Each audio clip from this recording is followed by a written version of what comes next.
Mr. Jason. Oh, Mr. Craig, I want J- to ask you a question. Yep. I want to ask you who we have. Oh, I can tell you who we're going to have. We got you better. P.J. Lewis. He's got some Ooh. success. Start somewhere saving yourself from some salacious salvation. Salvation! Buckle up, it's the Insurance Dudes Podcast. PJ! What up? What up? Yeah, can you hear me? I guess you can, right? We You can. sound good. I got a new microphone just for this, so I hope it works. Look at that. Dude, it sounds really good. I was going to say, it sounds really good. Yeah. We're used to like the phone. Yeah, I was going to use the old Logitech, whatever, the camera there, but I was like, I'll just go out and get a Yeti for Look at- a little late Christmas present. Nice. The old Yeti. Is it, Yeah. were you referring to the C920 webcam and microphone? I don't know what the heck it is. It's a Logitech HD Classic. 10. I don't know what that is. Yep. So whatever. That one? I like the wall back there. I got a little something right here. Let me see. Here. What about this? You see that? Oh, yeah. Little Randy Wow. Watson top from Coming to America. There you Yes. Yeah. That's my favorite. That's my favorite 80s movie, if you're wondering. It They're is. making a remake. Yeah. Or they're number 2, right?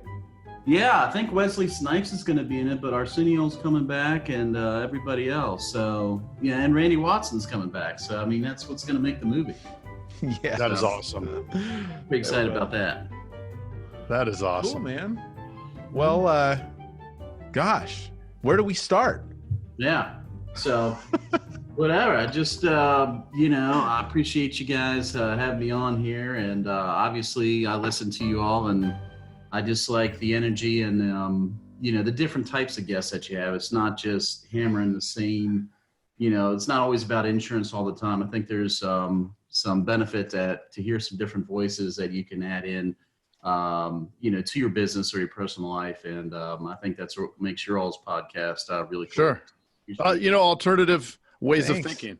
Yeah, I think that's good. And I'm definitely a learner. I'm not probably not on the level as you guys. You guys look like you crushed it, pretty well, and some of the other guests. But maybe in some other ways, I can provide some advice or some insight or something like that. So, Man, that's why we started this thing, and we keep saying it is because, dude, we're students. Like, we want to learn from other people. So, I mean, we get knowledge nuggets from everybody.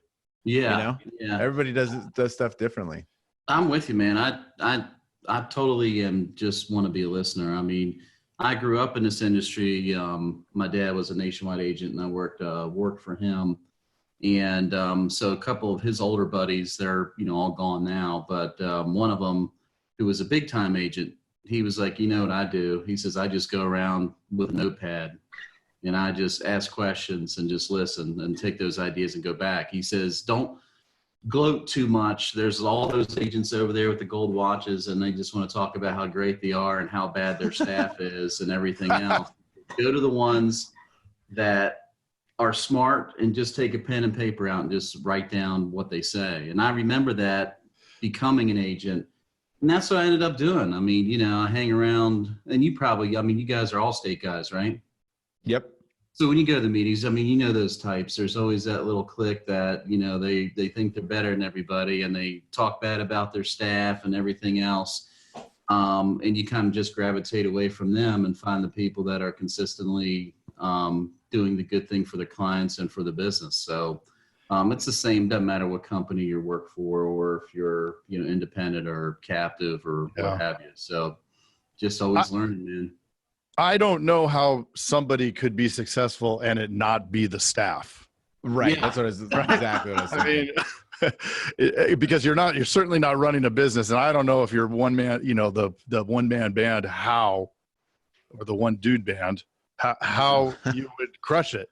I mean, I don't understand. I get pissed off. I almost want to say something when these agents start talking, because if you get further in the conversation with them, they're not even in the office at all. They're playing golf or doing something else. Nothing wrong about playing golf, but it's great if you play golf. Then it's great if you give the credit to your staff that they're letting you live a nice life. I mean, 100%. Yep.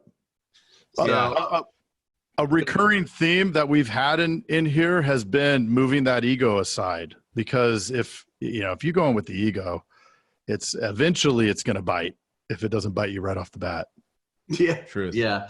I remember one time we went to, my wife and I are partners, and, we're currently under the nationwide system, but we're quasi-independent, going fully independent here in July.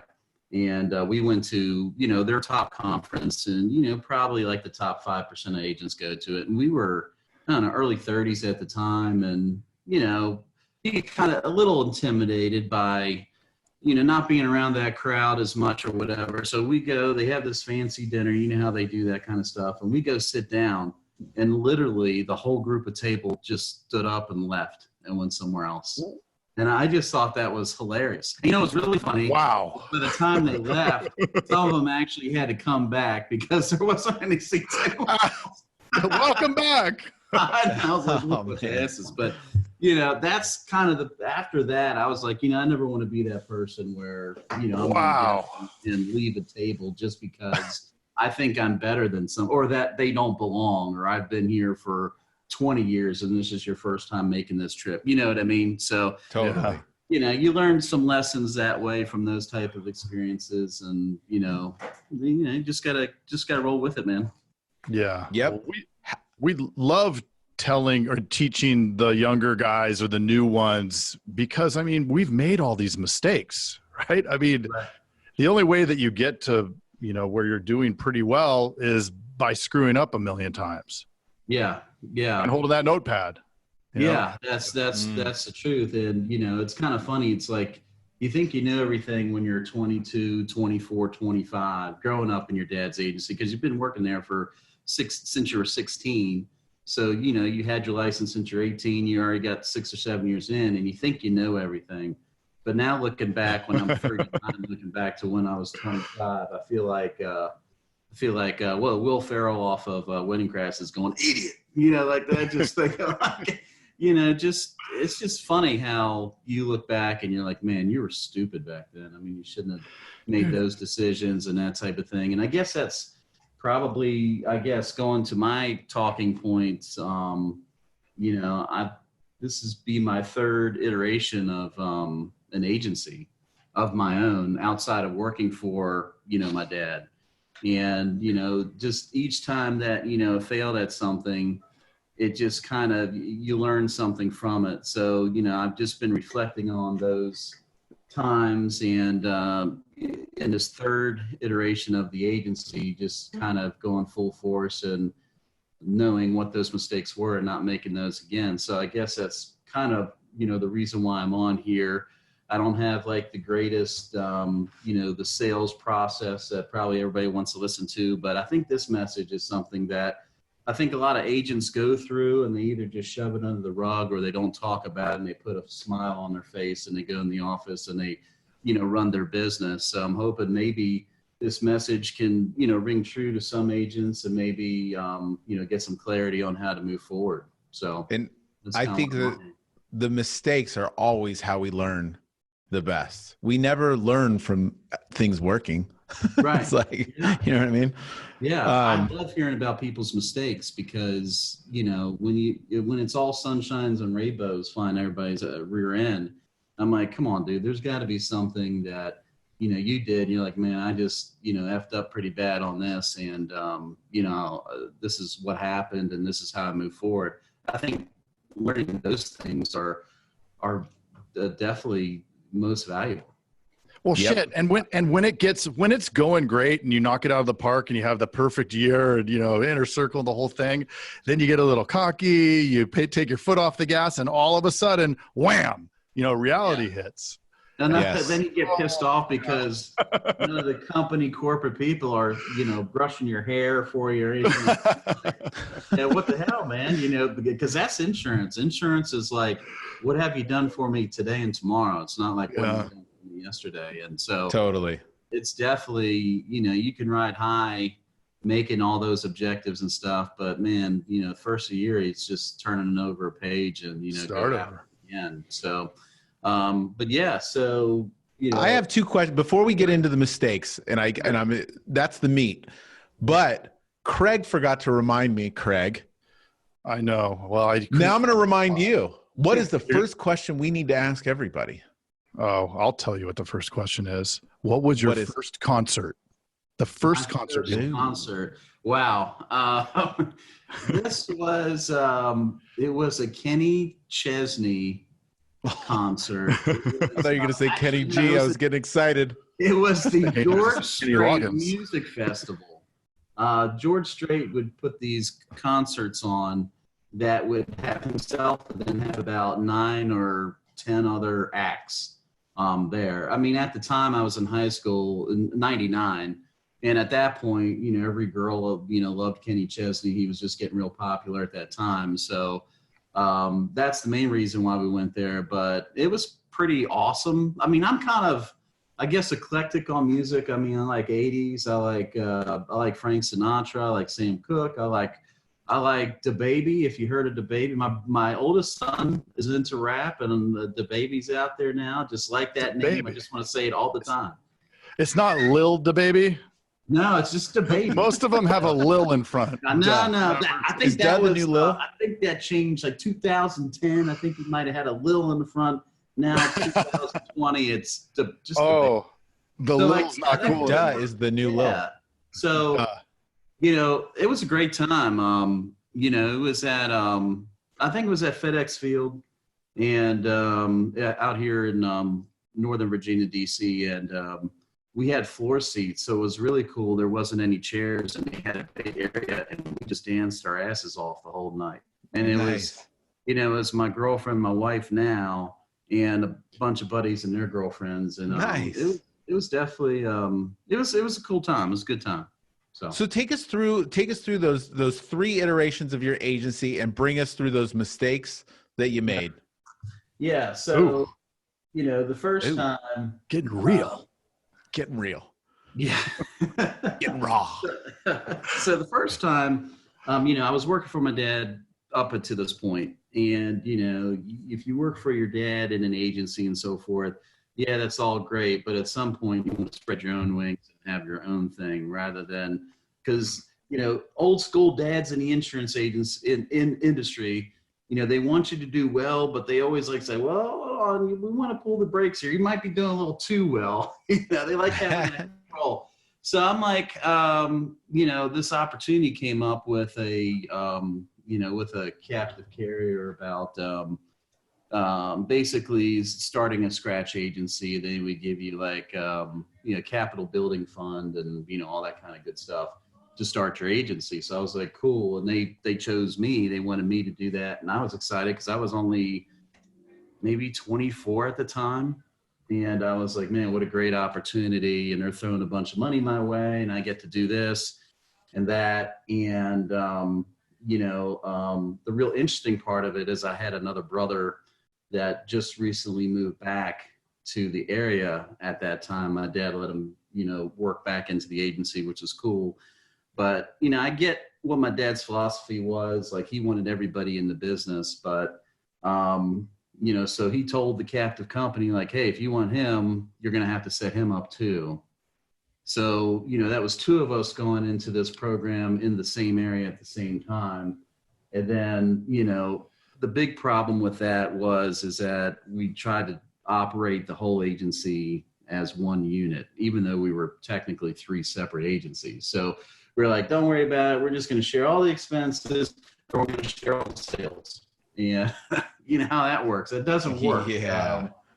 So what happens is there's always a constant battle of trying to divvy up the sales appropriately. And, at that time, we were flying high working for my dad. I really didn't get hit in the face as much as experiencing it on my own, as far as trying to market and try to gain new clients and so forth. So it was just an uphill struggle. Then on top of that, even though you know what your market we're very, I wouldn't say rural, but we're very suburban of these. We're like the furthest outskirts from that. Well, of course, the captive carrier, they use the market basket for DC metro area. And they're like, well, your program, you need to hit X, X, and X, you know? And I think part of the mistake is you get that gut feeling and you're like, you know, you should probably not do this, right? And I just ignored that because, you know, I wanted that freedom. And then, of course, they're waving a big check in your face and everything to get your agency started. And so, of course, I signed on the dotted line. And, man, it was just an uphill struggle for, you know, 2 years. And I think back then I was more concerned with, you know, the money aspect of it. Because, you know, when you're younger, you want to have, you know, you want to make money, you want to have money and everything. And, you know, you want to go get the fancy cars and have the nice houses and everything. That means a lot to you, I guess, when you're younger. And, you know, of course, the first thing I do, I remember the first capital check that I received was larger than what I made in an entire year working for my dad. And you know what I did with that check? I went down to the Cadillac dealership and I got the macked out Escalade that you could find. Yes. What year? I bought that damn thing. I felt really good for about, I don't know, maybe a couple months until that payment kept coming in. I'm like, Oh yeah. and then the luxury tax on top of that, I think was $6,000 or $7,000. It was something ridiculous. Oh. But, you know, so that was a big mistake. It's like, you know, you take a big chunk of your money and you just go buy things to buy things. And I think, you know, at this age now, and probably you guys can say the same thing. I mean, I'm not saying you shouldn't have nice things and that's ridiculous, but, you know, you got to live in your own reality. I mean, you got to be, you know, to me now, it doesn't really mean anything. Like, I'm totally fine. I could definitely afford those type of things. But I'm totally fine driving a brand new Toyota Tacoma. I mean, that's just what fits me.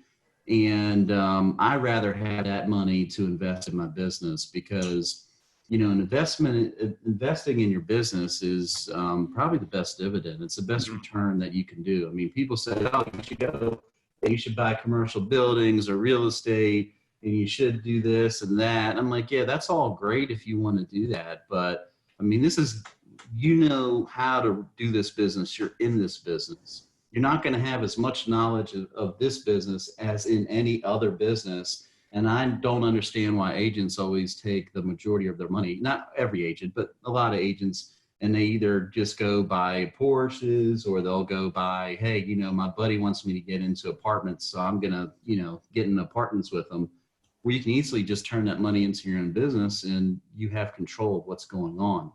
And I think that's what the big problem was in my first time, because, you know, I was just using money to, you know, keep up with the Joneses and, you know, sharing the existing expenses that we currently had without, you know, using any new ideas. So what I should have done is I should have branched out and said, hey, look, I'm going to set up an office over here in this town or in the same town and just run my own thing. But I think I was just more concerned about, you know, the family. I mean, you always get the heartstrings about, you know, you don't want to leave your dad and your brothers and everything like that. But, you know, I became an avid reader, and, you know, one of the things that always stuck in my mind is you can't, you know, I think Jim Rohn said, like, you know, the best way you can take care of others is take care of yourself. Yep. And I think you always worry about the other person first. And I think that's what gets you in trouble as well. So I think if we're trying to sum up the first time I had the agency is, you know, definitely, you know, use your gut. I mean, your gut is probably one of the best decision makers that you have. And rather than chasing, you know, oh, well, this is going to set me in a better income situation than before. I mean, yeah, that's one of the deciding factors. But, you know, if you know realistically that you can't make it work by the numbers, or you have to be in a situation that you're not going to be passionate about being in a partnership with someone or a family, you probably should just hold off, wait your turn, or, plan to do something different. And I think that's one of the things. And then obviously investing in your business. You got to invest in your business of what you know. And then just take care of yourself first. You got to take care of yourself first before you take care of others. So the first thing. So of course, that first thing. Could I stop you there before we move to the next? Because I think that something that you said is so important, that a lot of agents, and I've been in the mindset too, where I'm so worried and looking at the spend as the expenses, but not as the investment. Mm-hmm. And we can get in that mindset. I want to say that one more time, that we look at them as expenses instead of the investment. So as soon as revenue starts to drop a little bit for whatever reason, we're pulling back. One thing that Jason's really gotten me moved towards is that's when you got to put dump the gas on the fire, because the fire's there and it's going to happen. And we know the numbers. And so, okay, it doesn't always work out perfectly, but if you can't invest in yourself and your business, then maybe it's not a good thing, Yeah, no, totally. Yeah. Man. You save, I mean, most agents will save 30% on the reinvestment rather than pulling the money out and paying 30% to Uncle Sam. Automatically you're netting more money if you reinvest it, even if you break even. Right. When you break even, that'll often contribute to a bonus. Right. There's also not that thinking where, hey, look, I don't need to make anything the whole year, because at the end of the year, I'm going to get the bonus. Right. Yeah. That's basically what I did my first or second year. Like when I came into my agency, I was making, it was going to be like 60 grand a year. And I was like, that's not good. In California, I'm not going to be able to survive. So we had to figure out something. Yeah. And now we're doing a lot better than that. So but see, they'll see that. People will see that and say, oh, I'm only making 60. I need to cut back so that I can take 100% grand or whatever. Right. And it's like, take home $2,000. Who cares? Yeah. Use that extra money to make the $2,000 into $6,000, and then make the $6,000 into $12,000, and then make the 12 into 24. Right. Yep. You guys hit the nail on the head right there. And I think the problem with that is that we create our own problems with buying the Escalades and the Rolexes up front, because you can't invest in your business if you got your money tied up into things. And it really should be the other way around. Invest in your business, in the beginning, and then, a few years down the road, then, hey, the commissions and everything can buy the, the Porsches and, the big houses and everything else. But I think we always there's no patience in anything or anybody. Like, everybody wants everything now. Like, I want this now. Even when you hire producers, hiring producers it's always tough. And, you talk to them and they're like, well, if somebody tells me their first question out of their mouth is, well, their statement is like, I want to make a lot of money. I'm like, I'm just not interested in that, because I know what that is that your focus is always chasing the dollar. And I think the more that you focus on chasing the dollar, the harder it is to get them, I think. 100%. I've been hiring lately. I went against my own rules, and normally I'm always hiring. Yeah. And I stopped for a while, and that's when I'm like, crap. So I've been hiring like a banshee for the last month. And those people that sound good, and then the first question is I want to make a lot of money, or like I need to make the good one is 6 figures. Yeah. It's like, okay, well then go somewhere else. Like, how much time off do I get?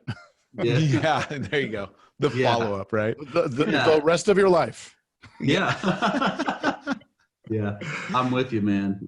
It's just one of those things there. But yeah, and I think it's the trickle down on that whole expense thing. People look at their staff. Oh man, my biggest expense is my staff. I was like, that's your biggest profit center.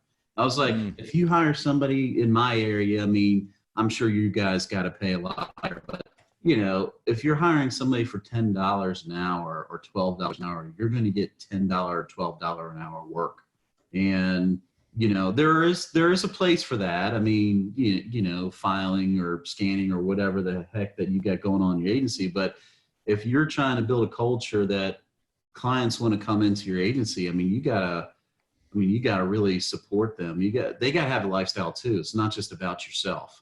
And, that's definitely a lesson I learned over the years, is that, you got to pay your people. You got to pay your people, not only monetarily, but, just appreciating them and doing things. And, one thing, give a shout out to Grant Batma. He's awesome. I talk to him every once in a while on Facebook, and, that guy is probably the most genuine guy that you meet. And, he has a program, culture course, that anybody can do. And it's funny that money to people, we always think money is the driver for people that you're hiring, but there's all these studies out there that say, hey, that's like 4th or 5th on the list.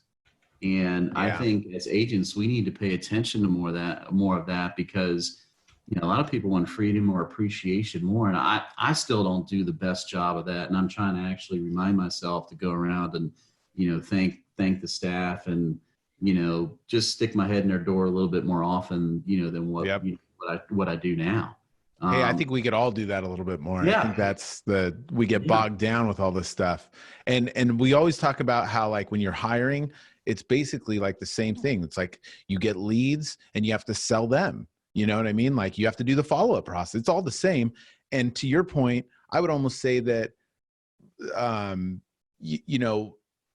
without any value, they always say without any value, price is a concern. And the same thing, if you're hiring if you're not bringing them any value outside of if you're not bringing them any value about what your agency provides and culture and all that other stuff, then really the price is the concern, the money driver. But if you can increase the value, then you don't have to worry about the price as much. Yeah. So it's definitely something I'm trying to keep doing to build that culture up in our agency. And it has been working. And, if you get a bonus, and share it with the staff if you can, and, but it's not the main driver. It's, give them freedom to go to a kid's game, or even if they want to take a day off and, be with their spouse, go to the movies or whatever. Hey, that's totally fine, as long as the work's getting done is the main thing. It's not punching the clock and say, hey, Bob, you should have been here at 9:30 and blah, blah, blah. I mean, just different types of things. And I'll tell you what, my dad would never do that. He was definitely old school, punch the clock, blah, blah, blah. If you're not at your desk, you're not working. Well, you can't have that mindset anymore. I mean, you don't need a desk to work anymore. I mean, so, but yeah, so that's the first part of it. And I tell you, obviously, no spoiler here, but obviously that went down in a ball of flames. So the first agency down. I can't speak too much about that because I did sign a memorandum of understanding, but I was able to get out of it without losing my ass on that deal. And tell you what, it was definitely heartbreaking, man. I bet. To have to go back and work for your dad after that. I definitely went into a dark place there for a little bit. Just going back in there, working for him, and just trying to take my lumps and learn from there. So, my dad was so this goes into the second agency. So my dad was towards retirement, and, a couple years after the first agency, my dad was getting ready to retire. So my brother actually made it through the program. So he became principal at that point. And we were negotiating to take over the agency, and we ended up doing that and became partners in that. At the same time, my wife, who was working in the agency, she got an opportunity from the same carrier to take over a very small agent's book that was local. So she ended up becoming a principal as well. And, like a broken record, we made the same problem again, is we're like, well, even though we're technically two different agencies, it's best on economies of scale and everything if we put everything in one pot and shared the expenses and the staff and all that kind of good stuff. And then we would make sure that we, divide the sales up equally and, go from there. So, the problems with that situation is that even though we were partners with my brother, it just didn't work out. We just had different business philosophies. Again, he was more concerned about, I understand that people need to pay themselves first and everything, but you also got to pay, invest in the business. And he was more of, I want to put it in my pocket and then, live the life. And, obviously if he was doing that, we're not going to take our portion and put it back in the business if he's not doing it. So it was almost forced that we had to take the money home. And the funny thing of that is that, you're just buying stuff, and it was just a bad time. Our philosophies didn't mesh well. He was very old school. Pretty much any ideas that we had about marketing or branching out or hiring additional staff or improving the staff, it was just an argument. It was an argument all the time. And I think the problem to a person, I just didn't want to become very negative, depressed because I was losing the passion for what I wanted to do, because I love insurance. And it actually started hurting my wife's and I relationship because, I became the middleman between, my brother and my, family against, my wife and, her business. And, it kept going down to every week, like, oh, well, the sales weren't matching up, they weren't even. And then I always tell my wife, like, hey, we'll catch up next week. Don't worry about it.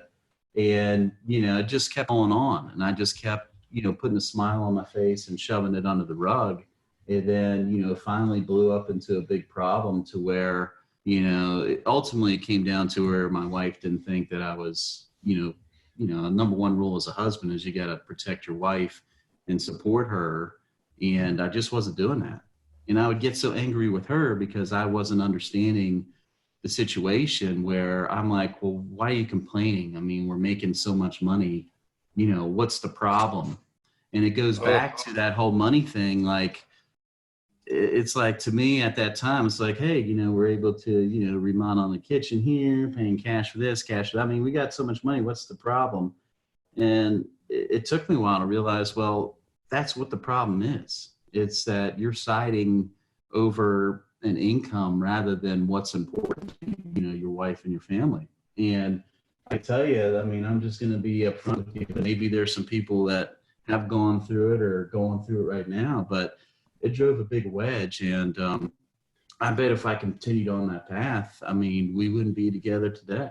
And, we got two great sons, and, it got to where, I was alone in my house, and, the wake up call for me was, I remember, I was just by myself. So I'm like, oh, when you're in your home by yourself, and there's not a lot of sound or anything going on, it's definitely, a gut check, a wake up call. And so I just started binging, Mad Men. And Mad Men, I don't know if you guys seen the show or watched the show or heard about it. Oh yeah. But yeah, so I kind of got into it and started liking it. And it kind of, I don't know if it was, it's weird how it happened. I don't know if it's destiny or something, divine intervention or whatever, but the episode that came on that just woke me up was, I think it was called Carousel or something. And it was when Donald Draper, who's this big time, ad exec, was pitching Polaroid on this new, what do you call that? Projector, like where you can show your memories of your family and stuff like that. And the funny thing was, he was not a very good guy. He wasn't. He was a fraternizer. He was always ignoring his family and all that kind of stuff. And the funny thing was, as he was presenting to Polaroid and he was going through his own family photos from a few years back, you could see it on his face that basically he was so involved in his business that he kept his head down so much that he actually is throwing away probably what most of his family's kids. And then at the end of the episode, it looks like he's going home and they're running and jumping in his arms, but that was all in his mind. He goes home to an empty house. And so when that episode ended, like, I was like, man, I'm like, what am I doing? I mean, it just hit me, Yep. and I just was very humbled by that, and I just started bawling. And I don't cry hardly at all. I mean, that's probably, I can count my hands, how often I cry, and I'm like, man, I really messed this up, and I think when we're in those situations and we get that wake up call, we're always pointing the finger at somebody else, but you're always making a decision to put yourself in those positions all the time. You can always, anytime that you're in anything, you're not the victim. There isn't a circumstance. You can always trace back 99% of everything that happens to you to a decision that you made or didn't make in your past. Totally. And You're the architect.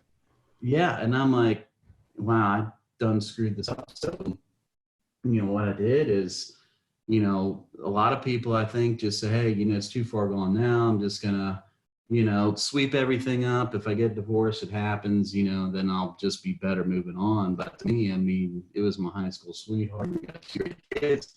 And I'm like, this isn't going to happen. I mean, so, I was determined to turn things around. And, I called her up and said, hey, this is not how I want to be, how I want to live. And I don't want to dread waking up every day, worry about what you're going to think or say, or worry what my brother's going to say. Let's work this out, and let's just do this thing together. And basically what we ended up doing is we kind of pulled the Jerry Maguire. We came up with our own business plan to be partners together, and just resigned with my brother and said, look, we're just not going to be partners with you anymore. And we just want to support each other and, run our own thing. And we took some staff, we offered, hey, you guys want to come with us? Come with us. And I mean, that's part 2 of, the agency there. So, And that reminds me of there's some saying, and I'm trying to think of what the quote is, but it's something like, no amount of success at work can compensate for failure in the home. Yeah, that's a good one. Maybe you came up with something like that. Huh? Just put your name on it. You came up with Yeah, it. no. No, but that is true. It's like, sometimes you pay too much time on, or you think you do, but then it's just, I mean, you could just totally screw things up, and you almost don't even realize that's what you're doing. Totally. Until it's like you're on the cliff and you're like, oh shit, I better figure something out. If you don't want to go down that path. And I didn't. I was totally happy. I was totally happy making, when I was in my early 20s, 50,000, living in a small house, with a baby on the way with my wife. And then, when you're making, I was miserable when I was making big bucks, and what I mean? It's just kind of funny how you think you're going to be, you're always looking for that next level. Like, oh man, I can't wait till I get to here. But then, unless you got your priorities in line when you get to there, I mean, you can really screw shit up. Yeah. And dude, I've been there before through this journey at times, for sure. Especially recently opening up this new agency. So that was that was rough with my wife. But it really goes back to, really just priority. Like us as guys, we always want to be, us dudes always want to provide. Like it's our job. We look at it like that's our role. The more kids we have, okay, we got to provide more. But it's so easy to put that before the family, because you look at it like that. I think guys look at it like that. Like, if I build this is going to support the family. But then the family starts crumbling because you're not putting any time into that. And you're almost looking at it like a burden at times. And, or you treat it that way at times. And they feel like you've completely, you're completely distant and all that stuff. And then, it's crazy. And then you reflect on it and you're like, well, the whole reason why I'm working is to support you guys. And I think that there's that battle. And I've talked to a lot of other dudes about it. And like, that's a huge common theme. Like, that's not a rarity. That's I'm totally balance. with you on that. Mm-hmm. Just got to get the balance. There is no balance. No. I think that's a myth. But, Yeah, that's right. It is. I think it's more about communication, more than trying to figure out a balance between work and, work in your personal life. I think if you're communicating like, hey, this is important to me or important to you, like what's important to you, this is important to me, and this is kind of the time that I need to be here. But then that's okay if you make that decision as long as everybody's on board. But at the same time, when you go home, I say home, you might work from home or whatever, you've got to make sure that that doesn't bleed into that time with your family and kids and your wife and everything else. And I think that's where a lot of agents make that mistake, because they're like, oh, I'm home. I've only already worked 60 hours this week in my business, but now I'm going to pop open the iPad and go in here and look at reports while we're supposedly watching a movie together. Or, you just got to be intentional with your time with your family. You can't just be there, just being present. There's a difference from being intentional with the time rather than checking off the box saying I was there.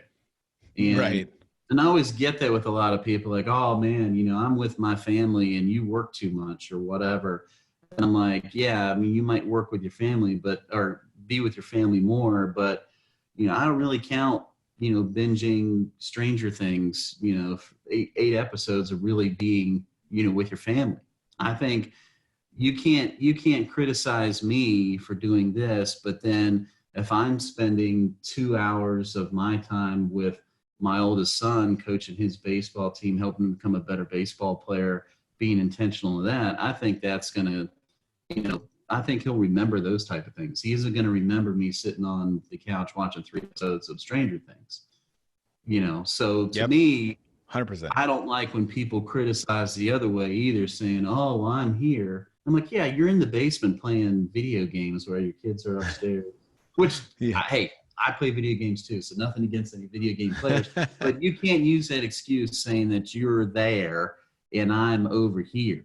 You got to be there and intentional and do those type of things. So, so I mean, that's basically the second time. I think, I guess any lessons from the second time was, if you're going to go into partnership, even if it's family or, a successful family partnership, just, let me know, shoot me an email or something, because I'm always interested on how that works. There's not too many family businesses that don't have their issues. So I'm kind of interested in hearing about the ones that are running smoothly. But just going into partnership, I mean, you've got to make sure that your ethos or whatever that you want to call it align perfectly.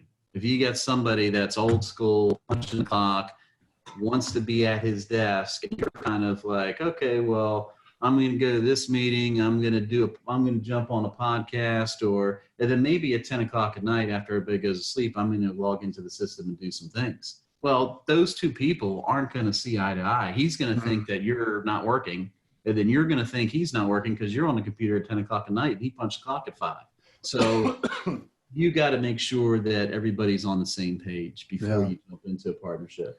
And then, the other lesson is that, especially if you go in business with your wife or something like that, I mean, you've got to be 100% committed to be supportive and to be on the same page. Because if you're not going to do that, you definitely don't want to get in business with your significant other.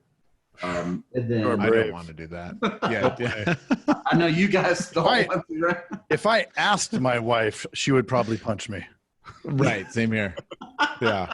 She doesn't even want to hear about this podcast. No.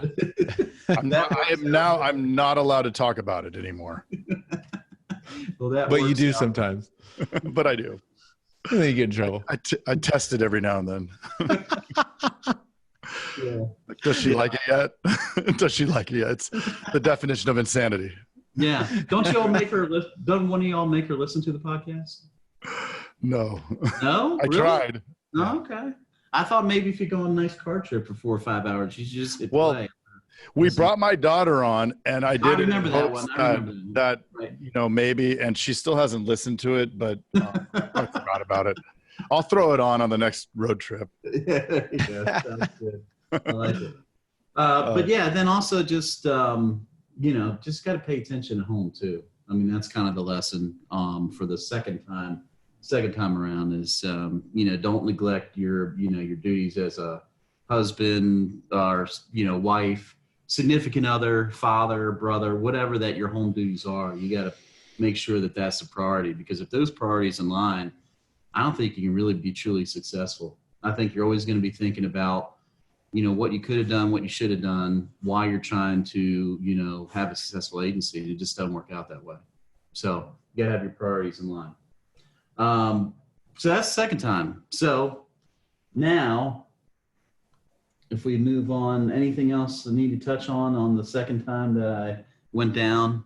I actually separated. Now we created our own agency there. So, third time. Did you leave in Jerry Maguire fashion? Did you get up and have the thing and say, "Who's with me"? Yeah, pretty much. I tell you what, it was very hostile. I didn't want it to be hostile. That's a bummer. Yeah.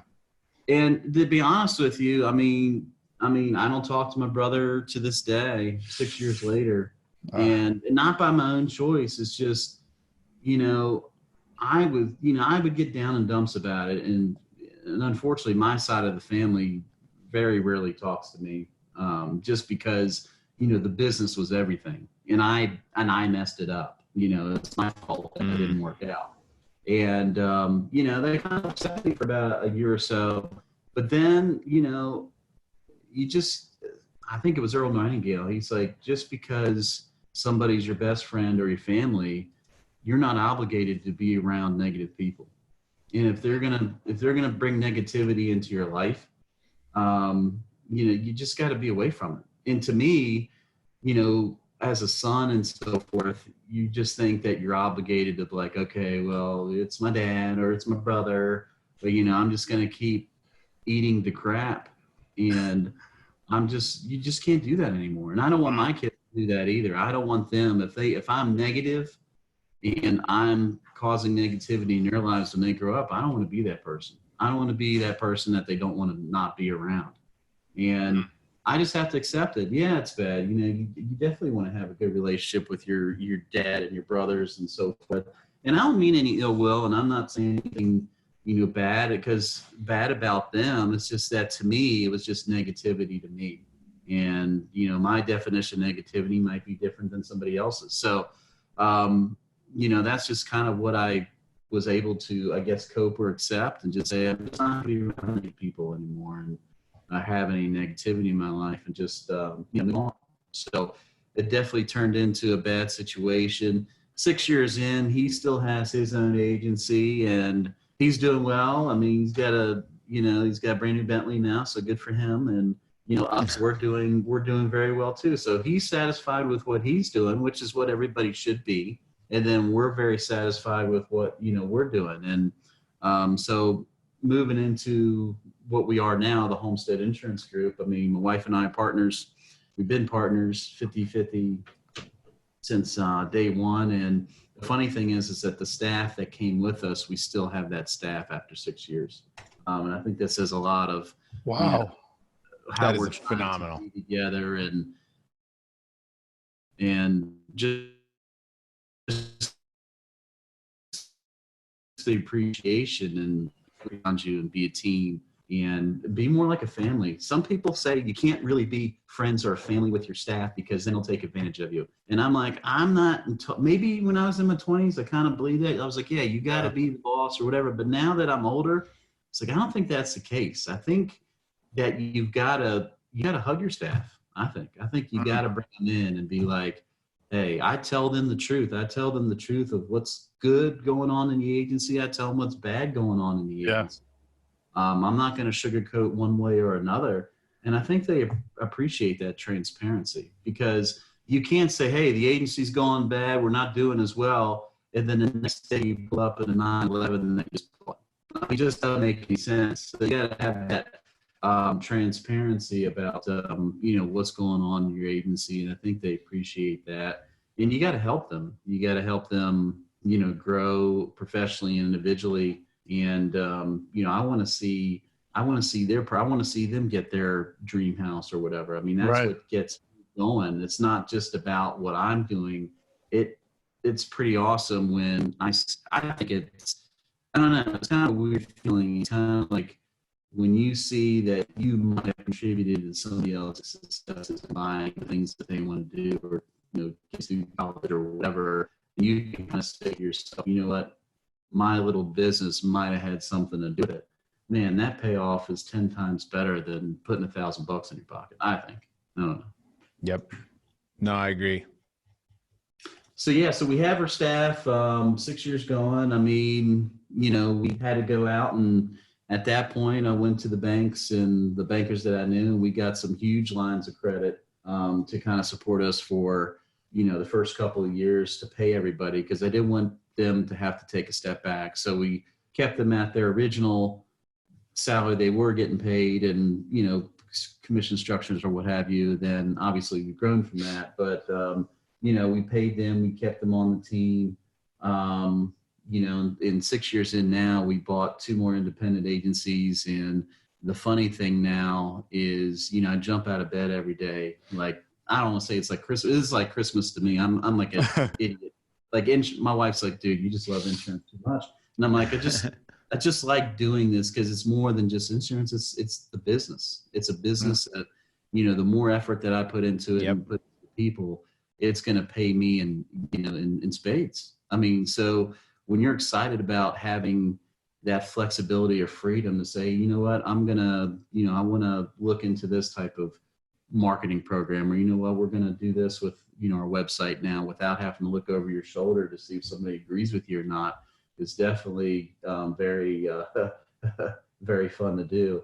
And then, we just cut back. When we first started, we cut back from expenses, and vehicles. And I ended up selling my Rolex just because didn't have to. I just didn't feel like I needed it anymore. Apple Watch works totally fine for me. That's just my philosophy is, there you go. You don't even have a watch. So that's fantastic. I like that. But that's my own preference. Oh yeah. You're my fine. watch. Yeah, that's right. But yeah, that's just the preference. Is just my preference is like, I don't need things to be happy. And as long as I have my business and my family and, I'm doing what I love to do, that basically checks off the boxes for me. And if you're doing what you're loving and you're putting the effort in, money's always that byproduct that we talked about. You're going to make that income, not focusing on it. It just happens that way. And, what's really cool is now 6 years later, we're actually at the income point of where I was before when we left the partnership. And, we're in a much better position mentally and, financially now than we were. And, you take that big leap and you're like, man, we're going to take all the staff and we're already underwater, because my wife's little agency that we took with us wouldn't have paid all the expenses for even to run the agency, wouldn't even have paid us. But the funny thing is when you have somebody that, is a partner, or if you're 100% committed to something and you got the support at the home, like anything is possible. I think if you got that support and you got that gut feeling that I know that we got all these expenses that are going on right now, and this is a big risk, you're going to be able to take those risks because you just know that everything's moving in the right direction. And that's what happened. We almost have all our debts paid off now, and, business is going great. And I think the really cool thing is just happening now is, my wife in high school and so forth, she was really into like cosmetics and makeups and, all that kind of stuff. And the really cool thing that's about to happen is she's going to be buying a local cosmetic franchise here in the next week or two. And nice. She's super excited about that because she's definitely a great insurance agent and she's an awesome business person. But just to go from where we were 6 years ago to now and to see how excited she gets about this business. It's just awesome to me that it's like a total 180. And it really just comes down to, focusing having a purpose, and being humble and not being so prideful about who's right, who's wrong, and pointing the fingers, and just make a decision. You say, you know what? I don't care if somebody thinks that, or I think that they did something wrong or I did something wrong.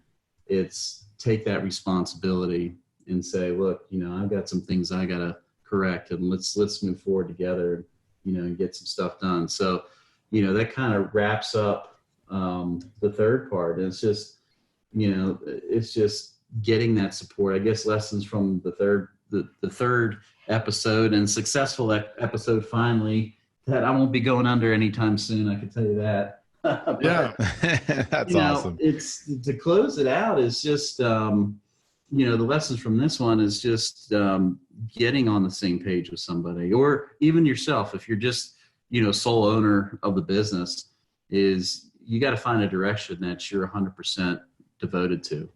If you don't think it's something like, well, I heard this is the way to do it and I'm going to do it. And, I know that especially in our agency, in the insurance world right now, it was like, man, you got to focus on niches and everything else. And if somebody wants to do that, that's fantastic. I think that's great. And it's probably a great business model. But just because I think it's a good business model, it's not something that I want to do. And if you're not 100% committed to a certain type of business model, don't just go do it because 10 other people are going around saying, oh, it's the best thing to do, and that's the best way that you're going to be successful. It's not. You're going to be successful based on putting 110% behind the primary focus of what you think a successful business is going to be. And I think we're always chasing somebody else's idea, when really you need to figure out your own identity and say, I'm going to chase my own idea, instead of, you're going to pick up good ideas from other people, but you got to put it behind your passion and not try to ride the coattails of somebody else. Yep. That's awesome.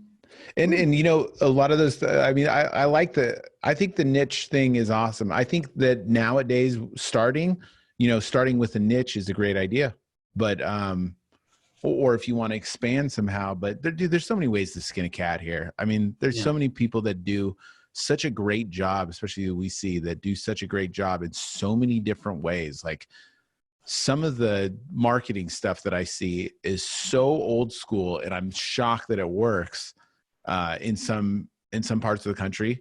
And you know what? And they're crushing it. And then you think about it, and it's like, wow, their lead cost is nothing. Like all they had to do is that. It's awesome. But it's so maybe something that wouldn't work here, or maybe that seems like old and outdated, and you're like, that'll never work, but it does. Like there's so many different ways to do it. Right. Yeah. And I think sometimes we throw away our own ideas because, we hear somebody else's great idea that's working for them, and you're like, oh, okay, well, maybe direct mail, my idea is probably not going to work, so I'm not going to bring it up. You know what I mean? So I think you're right on that. I think, you definitely want to keep your ears open to kind of find some things that you could tweak in your own agency. But, there's not a one size fits all especially in insurance. I mean, insurance is so diverse of how to be successful. And like you said, there's just so many different ways to skin a cat there. So, and I think what it came down to me is, just one quote that stuck out with me is that, everybody always talks about, money's the root of all evil. You shouldn't have been following the money, because a lot of my issues were like, hey, always chasing that money. But, that's not even the actual quote. The actual quote is, the love of money is the root of all evil. And I think that's probably what got me into a lot of the situations. I think if you are so concerned about, oh, I want to make this so I can buy this, or I just want to be here, you can't be chasing the dollar. You got to be focused on, well, what's my passion? Passion is helping people, businesses, given an opportunity for other people to come in and to, build for their own families through working with me on my team and so forth. And if you switch the focus to that, I mean, you're going to make 10 times more than if you were always trying to chase that dollar. And that's the biggest thing to me, is what I've wrapped my head around, is because, money and things is not what drives me, because it's a short-term high, I think. I think for longevity, it's more about the relationships that you have with your kids, your family, and your friends, or even your staff. I mean, your team. And I think that's what ring trues for me. And I can tell you that if somebody told me this BS when I was 24, 25 years old, I'd be like, hey, yeah, get out of here. I don't want to hear any of that. I think you're full of shit. But yeah, it's so true. You look back on your mistakes, and, when you make these mistakes, and I'm sure when you guys make mistakes like this, you definitely don't want to go back and relive those mistakes. But I think if I didn't go through, the first time or the second time issues, I don't think I would definitely be as successful as I am today, or be in a position I am today.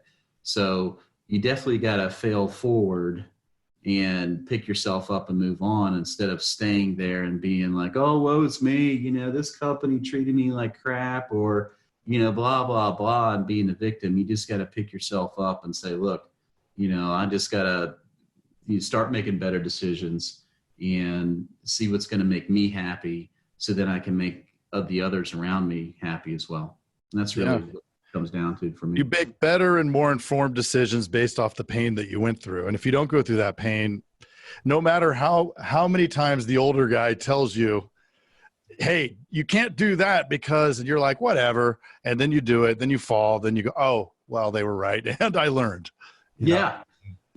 I mean, that's so true. And I think, what I would just tell anybody that's listened to this is, and, obviously they might be a little upset because they didn't pick up like the best way to get Google reviews or anything like that. But, if they're still listening, just to say, you got to take an account of your own life right now. You got to have, it's a reality check for yourself. Take a look. Are you really happy in what you're doing right now? You're really happy with your situation at home? Are you angry with a spouse or a significant other or a husband or your kids or something like that? And then look at yourself, in the mirror and say, why am I feeling this way? And is there anything that I did that probably left to this feeling? And I can guarantee you could probably trace it back to something you said you did or didn't do. And then just make that commitment and say, you know what, I can't make everybody else change and do better things. But you know what, today I can make a change to try to right the ship. And I think, we just got to have that gut check every so often and just look ourselves in the mirror and say, look, we got to make some changes. And that's the choice you made 6 years ago. Right. You're like, I need to right the ship. I'm going sideways. And then some other personal stuff, with the family, but here you are now. You have, it's 4 agencies? Locations? This is on my 3rd agency. So this is it. Homestead Insurance Group. We've got one location with, okay. We got 6 staff people here. And, like I said, the majority of them are the ones that came with us 6 years ago. And how's the culture? It is like a family? No, yeah. It's just the funny thing is just today, a couple of the ladies here in the office, they got my wife a cake with a little lipstick on the front of it, just saying, hey, congratulations on your business and so forth like that. And just like, we just do thoughtful things like that. We care about each other. They love staff meetings, which is crazy. Like, we try to do quarterly meetings, and we just have them at my house because I've got a movie room, and I'm like, well, hell, let's just have it here instead of going down to the Garden Inn, and we'll get Panera and bring it in. And they get excited about it because, we learn a little bit about, insurance and the business and the way we want to do it. But they get energized because this isn't a me type of business. It's a we type of business. If you think of it as a we type of business, all the people that think that way are very successful. It's because you can't carry the load yourself, and it's with everybody. And once your staff realizes that too, the sky's the limit for them. And it just goes down to happiness too. That's an environment where everybody's helping each other and stuff. That's an environment you want to be a part of. That whole like dictatorship type thing, it's not fun. No. Like people talk behind your back, and Well, it's like it's you're the not good. warden. You're the warden, and they're the inmates. You know, I mean, who it's work at prison? Yeah. right. Yeah. You gotta, and you might, and I think sometimes we keep bad apples around. I mean, there's definitely bad apples that you kind of let into your organization, and we keep them around because I think we kind of either feel bad or kind of like path of least resistance or whatever that you've got to call it. But, you keep that in there long enough, then, it's going to start poisoning the rest of, everybody else. And, it's the most important thing that you have at your agency is your culture, because the culture actually attracts your customers. If your customers see like, man, these people look like a lot of fun, they know what they're talking about. It looks like a great place to be. That's one of the driving factors. I mean, yeah, price, you got to be a fair price, but at the same time, I think people want to be where they're comfortable at, and people could tell if it's a dictatorship or whatever that you want to call it.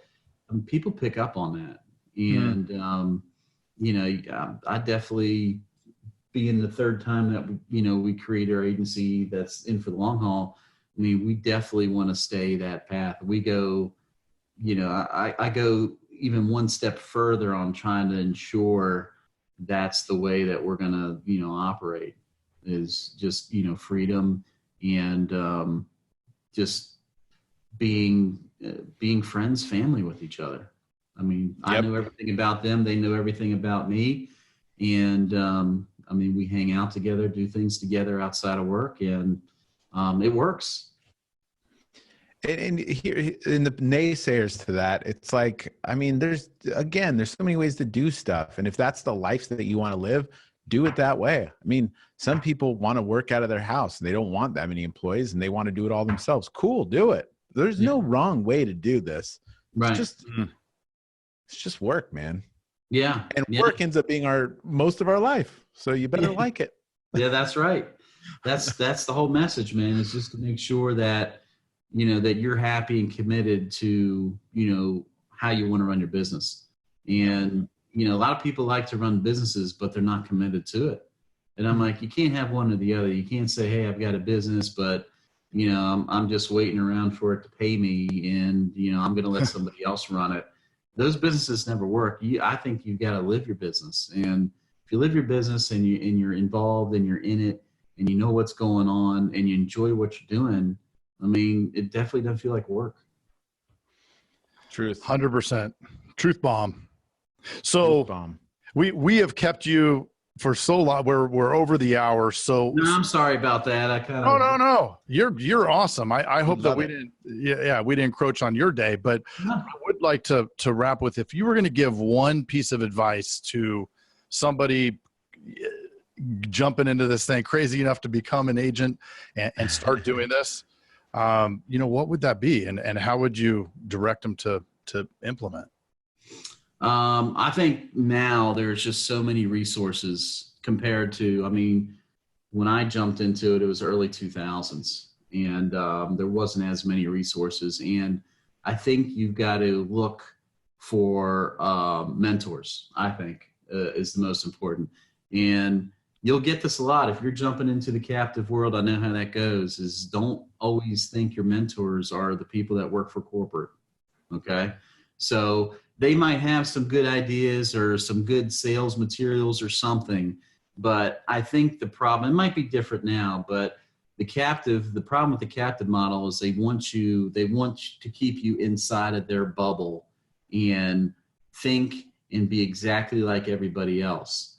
And I don't think you can be successful without branching out and looking at new ideas or talking to different people. So don't get sucked into only one train of thought. You got to get out there. There's definitely a lot of groups out there. I would recommend on Facebook to join, that you can learn a lot about the industry. Obviously the podcasts, I think podcasts are huge. I mean, just that tax podcast already saved me I already got $8,000 coming back. I probably got another $8,000 coming back. I mean, so just like that, you gotta be a learner. And I think that's the biggest piece of advice. I think when we graduate high school or college or what have you, you're like, man, I'm glad I won't have to ever open up another book again. I mean, when you're in your 20s, you think that way. But like now I'm reading like crazy. I'm listening to podcasts. I listen to books. And you got to think of yourself as a corporation. Like, would you invest in You Inc.? And in order for you to be a good corporation, you got to invest in it. And that's through, podcasts, through audible books, that's through reading. And I guarantee every time that I listen to a podcast or read a book or talk to a mentor or mentor somebody, I mentor somebody right now, I'm learning at the same time, and I'm one up in my game. There's not a ceiling to what you can learn and how to better yourself. And if that's my one piece of advice, is if you're in your 20s or if you're in your 40s and you're just starting out in this business, be a learner. That's my biggest, just learn. Just get your hands on anything that you can about business, about how to be better in your personal life, about the insurance industry, and just separate that time, 20 to 40 minutes to an hour a day if you can, of just learning about how to run a business, an agency, and also just being a better person. Just learning. Yep. 100%. Always learn. Always learn. There we go. Yep. All right, guys. Well, PJ, fun. thank you. Yeah, thank you so much. So awesome to have you on. Yeah. You came in with a freaking organized structure and you dropped some serious knowledge nuggets. No, seriously, like it's one of those things that I don't think enough people talk about. You know what I mean? Right. Again, if you're failing at home, it's hard to, if you're successful at business and you're failing at home, are you really successful? Right. You know what I mean? Like that has to, it's the whole, it's the sum of all the parts. Yeah. Yeah. And just to close, like anybody that wants to reach out to me, I don't care. You want to run some ideas, talk about something, I'm available. I'll talk to anybody. And then also, I do have a Facebook group called the Men of Resolve. If you're a man, and Craig's actually in the group and he does post and comments. I do appreciate that. But it kind of came from this whole thing. It's like, this is what I learned. I always just kept it in my Evernotes and never shared it with anybody, any of these quotes or ideas or anything that comes up. And I'm like, if I can help other people kind of make that spark of, goals or, being just a better husband and so forth, I think we need to create a community of good men. And it doesn't matter what your organization are, if you're Black, white, Hispanic, or anything like that. I think there's so many support groups, communities for women these days, but there's not any for men because I think we're too prideful. Oh, we don't need that. We don't need this. And so that's why I created the group. I'm like, it's a private group. Check us out, join it. We'd love to have, more men in it so we can get more ideas and help each other out and learn something. I'll put a link to the group, because I have it, because I'm in it. Yeah. Dudes only. Sorry, Dudettes, but Dudettes are certainly welcome to listen to this podcast. So what about gender neutral? I don't think we're going to touch that subject. So, we're not quite there yet. I don't know. It's Dudettes and Gender Neutral Resolve. That's going to be a spin-off group. Yeah. Which is awesome. Great. Yeah. There we go. All right, guys. Well, cool. All right. Thank you, my man. I'll see you in the group. Yeah. All right. Thanks, guys. I appreciate it. Have a good day. All right, man. Bye. You too. Bye. Hey, you've got to check out the Insurance Dudes Inner Circle coming soon, where you get extended interviews as well as live coffee talks in our private Facebook group. Join the mailing list today at theinsurancedudespodcast.com. Hey, thanks for checking out the Insurance Dudes. Hey, please subscribe. We got some really great stuff coming out.